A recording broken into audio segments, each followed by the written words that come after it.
আসসালামু আলাইকুম। আমার সবচেয়ে পছন্দের কবি হচ্ছে আল মাহমুদ। আবৃত্তি করছি আল মাহমুদের কবিতা পাখির মতো। আব্বা বলেন পররে শোনা, আম্মা বলেন মন দে, পাঠে আমার মন বসে না কাঁঠাল চাপার গন্ধে।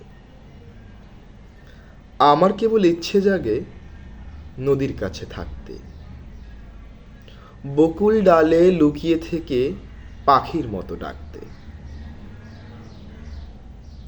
সবাই যখন ঘুমিয়ে পড়ে কর্ণফুলীর কুলটায়, দুধ ভরা ওই চাঁদের বাটি ফেরেশতারা উল্টায়। তখন কেবল ভাবতে থাকি পাখির মতো উড়ব, ভাবতে থাকি কেমন করে গ্রাম ছেড়ে ঘুরব।